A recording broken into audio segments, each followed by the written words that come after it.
दर्शकबिन यतिखेर तपाईँ हेर्दै हुनुहुन्छ कलरसलन टिभी नेपाल। म रजत कायस्थ। दर्शकबिन यतिखेर जनकपुर धाममा 9 दिवसीय महायज्ञ भइरहेको छ, जुन चाहिँ राम कीर्तन धुन गरेर चाहिँ 9 दिवसीय महायज्ञ हुन गइरहेको छ। यो चाहिँ जनकपुर धामको पवित्र भूमि जुन चाहिँ 12 बिघा रङभूमि मैदान छ त्यस ठाउँमा भइरहेको छ। यस ठाउँमा यो 9 दिवसीय रामयज्ञ किन गरिएको हो, यसको कारण के हो, तात्पर्य के हो, यस विषयमा आज तपाईँ माझमा हामी प्रस्तुत गर्नेछौँ।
दर्शकबिन यतिखेर जनकपुर धाममा 9 दिवसीय राम कीर्तन यज्ञ भइरहेको छ।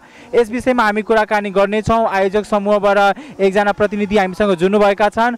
उहाँको परिचय लिँदै र यो 9 दिवसीय राम कीर्तन यज्ञ भनेको के हो, आयोजना किन गरिएको छ, इस विषय में आज हम वहाँ बुझनेछौँ, वहाँसँग कुराकानी गर्नेछौँ। बाबा, ये जो जनकपुर धाम में आप लोग 9 दिवसीय यज्ञ करा रहे, राम धुन करा रहे, ये करने का तात्पर्य क्या है और इस यज्ञ में, इस राम कीर्तन धुन में क्या क्या आप समावेशी कर रहे हैं? ये यज्ञ कराने का सबसे प्रथम मेरा उद्देश्य है कि अभी सारा विश्व अशांति की ओर जा रहा है। सब जगह अशांति है, सब एक दूसरे में लड़ाई कर रहा है। तो हम इसलिए इस यज्ञ को कर रहे हैं कि गोस्वामी जी लिखे हैं, सकल विघ्न व्यापय नहीं तेहि, राम सुकृपा बिलो कहीं जेहि। जो भगवान की कृपा उस सब जीव पर बरस जाए ताकि उसको विघ्न शांति अशांत न करें और आपसी में सबका मतभेद दूर हो जाए। दूसरी बात, हमने ये जनकपुर धाम के लिए, नेपाल देश के लिए मेरे हृदय में यह भावना है कि यहाँ के लोग, राजनीति लोग, जाति वर्ग में सारे समाज को बांट दिया है। मुसहर समाज, ब्राह्मण समाज, ये दलित समाज, सबको अलग, यादव समाज, सावजी समाज, ये सब लोग अपने अपने को वर्ग में बांट दिया, छोटे छोटे टुकड़े में। हमारे हृदय में यह भावना है कि सबको इकट्ठा प्रेम एक जगह हो। इसलिए कोई गलत कह दिया है हमारे यहाँ, इसमें कम से कम 50% खाली गरीब समाज लोग हैं। यानी कि दलित समुदाय का भी इसमें सहभागी किया है? सब है। कौन कै को ब्राह्मण कीर्तन करने आएगा? यादव है, साव जी भी है, ब्राह्मण भूमिहार कैगो कीर्तनिया है, देख लो, चमार है, मुसहर है, मुसलमान छोड़ के सारे जाति लोग इसमें है। हमारे यहाँ कोई जाति भेद नहीं है। अच्छा, और बाबा यहाँ पे कीर्तन के साथ और यहाँ पे क्या क्या हो रहा है इस जगह पे? हमारे यहाँ कीर्तन के साथ साथ सर्वप्रथम तो शंकराचार्य जी आकर के इस जगह का उद्घाटन किए हैं, जिनकी कथा अब पहले 3 दिन की ही कार्यक्रम थी, लेकिन कन्हैया जी को चले जाने के बाद अब यह कार्यक्रम 7 गते तक चलेगा। शाम को 4:30 बजे से लेके 7 बजे तक प्रतिदिन। मैंने उनको आग्रह करके रोक लिया हूँ, दूसरे जगह का कार्यक्रम उन्होंने पोस्टपोन करके हमको वचन दिए हैं जो हम इसको निभाएंगे। दूसरा 108 रामचरितमानस पाठ कर रहे हैं, वो भी 9 दिन चलेगा। हवन कुंड चल रहा है 11 पंडित के द्वारा और सारे जजमान लोग अलग अलग से हैं। 108 मंडप है, जिस कुंज है कुंज जिसमें सीताराम सीताराम धुन चल रहा है, और अखंड भंडारा अन्न क्षेत्र चल रहा है, जो रात्रि जब लीला खत्म होती है इसके बाद भी आकर के लोग भोजन करते हैं 11 बजे रात्रि तक। अब शुरू हरियर हो गया, हरियर अभी आदमी बैठेगा, उसका फोटो एक बार ले लो। इतना बड़ा आप आयोजना किए हैं, किसी का साथ और सहयोग चाहिए, कहीं बजट भी चाहिए ना, तो इतना साथ और सहयोग आपको यहाँ का सरकार से, नगर पालिका से मिला है कि नहीं मिला है? नहीं, नगर पालिका से अभी तक दूसरी सहयोग नहीं मिला है। सफाई, मिट्टी भराने का कार्य, अब पानी भी एगो बोरिंग हला दिए हैं, सफाई का कार्य सब चल रहा है। 72 वाला थोड़ा थोड़ा सहयोग कर रहे हैं, बहुत थोड़ा। 72 से सहयोग मिला है साधारण, बिल्कुल। नगर पालिका से? नगर पालिका तो न कर रहे हैं, मिट्टी पानी एगो बोरिंग हलवा दिए हैं यहाँ सब दिन के लिए उन्होंने, और उनकी सफाई कर्मी सब धीरे धीरे उसमें प्रगति हो रही है। अभी काम में बहुत ढीला है। यहाँ के समाज के लोग भी हमको सहयोग कर रहे हैं, लेकिन पूर्ण रूप में इनमें हृदय के रूप में चाहिए, सो अभी तक नहीं कर पाए हैं। दूसरी बात, हमने मुख्यमंत्री जी से भी जाके मिल के आग्रह किया था कि हमको पंडाल में इतनी बड़ी खर्च है, इसमें आपकी सहयोग हो। हम ये समाज कल्याण मंत्री से भी मिला था कि भाई ये लोग जाएंगे कीर्तन वाले, तो विदाई के लिए कम से कम 1-1 किलो लड्डू 2200 आदमी 2300 आदमी है उसको दे दो, जो अपने घर समाज में प्रसादी के रूप में ले जाएगा। उन्होंने वचन दिया है जो करेंगे, लेकिन अभी तक कोई व्यवस्था नहीं है। और पर्यटन मंत्रालय में भी मैं गया था, तो उन्होंने कहा कि हम इस व्यवस्था में लगते हैं, हमसे जो संभव हो सकेगा, फंड नहीं है, हमें कहीं से व्यवस्था करके इसको तो मिला दो, जगह को संभालो। और बहुत से लोग इसमें लगे हैं, कमेटी लगी हुई है, कमेटी के मुख्य लोग जो हैं सो सब लोग लगे हुए हैं, कुछ मरवाड़ी समाज से भी। पहले दिन का भंडारा तो विक्रम पजियार, जिन्होंने 7 लाख रुपया बताया कि हमारा खर्च हुआ है, दही चूड़ा चीनी तिल की चटनी अचार सब पूरा खर्च किया एक दिन कलश यात्रा के दिन। इसके बाद वहाँ से श्याम डोगानिया 50 कुंटल चावल भेज दिया है, और कुछ लोग दाल भेजे हैं, कुछ सब्जी भेजे हैं। बाजार की ओर से 30-40 बोरा, एगो रौनियार शायद वो भेज दिया। ऐसे कुछ लोग भेज रहे हैं। इतना बड़ा यज्ञ हो रहा है, राम कीर्तन धुन हो रहा है ये जनकपुर धाम में, जानकी माता की नगरी में।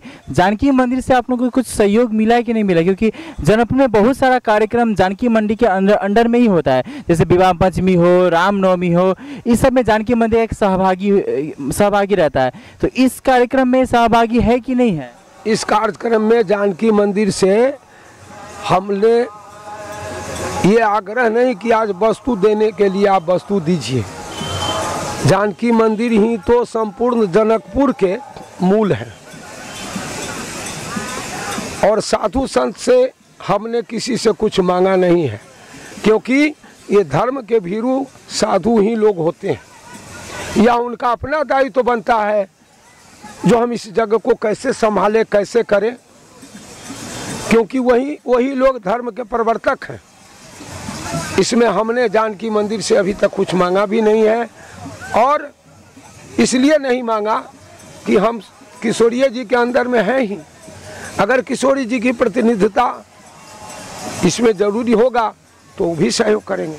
अभी तक हमको कोई सहयोग। अभी की जो युवा पीढ़ी लोग क्या कहना चाहते हैं? जो युवा लोग हैं, जो एक धर्म के में एक बट गए वो युवा लोग, कहीं कहीं हम लोग का संस्कृति परंपरा में वो लोग उतना ध्यान नहीं दे रहे। युवा लोगों को क्या कहना चाहते हैं आप? हम युवा लोगों को कहना चाह रहे हैं कि ये नगरी जो जनकपुर धाम है वो जानकी जी की नगरी है।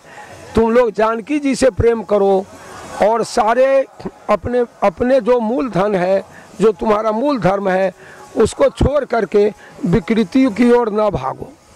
क्योंकि विकृति की ओर जाने के बाद तुम्हारे पैर से तुम्हारी मिट्टी खिसक जाएगी, तुम बिना आधार के बन जाओगे। इसलिए तुम अपने आप में एगो प्रेम स्थापित करके सब लोगों में मिल करके सारे समाज को इकट्ठा करके युवा पीढ़ी हमसे शिक्षा ले करके, जो मैंने एक पैर पर खड़ा हो करके बिना सवारी के इतना बड़ा कार्यक्रम खड़ा कर दिया हूँ, और उस तरह से हमसे ज्ञान हमारी अति को कर्मयोग को देख करके तुम लोग कर्मयोगी बनो और जीवन में कुछ करो। या युवा पीढ़ी को उपदेश भी है और आशीर्वाद भी है। जो कर्मठ बनेगा तो ये प्रदेश जो मध्य प्रदेश है वह संपूर्ण नेपाल में एक नंबर प्रदेश में गिनती होगी इसकी। और भारत से भी कुछ लोग सब आए हैं इस कार्यक्रम में। भारत से लोग आए हैं यहाँ, लेकिन भारतवासियों से मैंने सहयोग की आग्रह नहीं किया है। हमने कहा कि किशोरी जी की नगरी में अपने कोई चीज़ कमी नहीं है, इसलिए मैं तुम लोगों से कुछ नहीं मांग सकता, क्योंकि वहाँ हमारे 5,000 10,000 शीश है। मैं किसी को टेलीफोन कर दूँ तो 10,000 20,000 भेजेगा। अकाउंट्स नंबर कई लोग मांग रहे थे, हमने कहा कि नहीं देंगे, हम अकाउंट्स नंबर नहीं देंगे, हमको नहीं चाहिए तुम्हारा पैसा। हम जिस मिट्टी पर जग कर रहे हैं, हमारी किशोरी जी की कोई कमी नहीं है। किशोरी जी को दरिद्री नहीं है। संसारिक जीव दलित हो सकता है, किशोरी जी दलित नहीं हो सकती है। हम किशोरी जी के पगला बेटा हैं, पगला। हमारा काम है ठानना, आपूर्ति करना किशोरी जी की काम है। हमारी आत्मविश्वास है जो यह यज्ञ बढ़िया से बढ़िया संपन्न होगा। इसमें अज्ञानी जीव जिसके हृदय में दुर्भावना हो वह नहीं भी सहयोग करेंगे तो भी यज्ञ होगा। लेकिन किशोरी जी की कृपा प्राप्ति करने के लिए चाहे यहाँ के जो भी लोग हैं उनको शरण में जाना ही पड़ेगा। और यह सभी लोग परीक्षा करके पगला को देख ले, जो पगला का संकल्प पूरा होता है या नहीं होता है। अज्ञानी को तो आंख का पटल खुल जाएगा ना, जो अहंकार लेके बैठे हैं। मैं 3 दिन गया हूँ पिराड़ी चौक की ओर, और सबसे आग्रह किया भाई 2 बोरा 5 बोरा जो तुमको देना है दे दो, लेकिन अभी तक 500 ग्राम किसी ने चूड़ा चावल कुछ नहीं भेजा। ये विडम्बना है। हमारा जग राजविलास से आएगा, काठमांडू से आएगा, लोग भोजन करके जाएंगे, आपूर्ति होगी। जय किशोरी जी, जय हनुमान जी, सीताराम नाम महायज्ञ की जय, किशोरी जी महारानी की जय, जगत गुरु शंकरा शारदानंद सरस्वती शंकराचार्य जी की जय।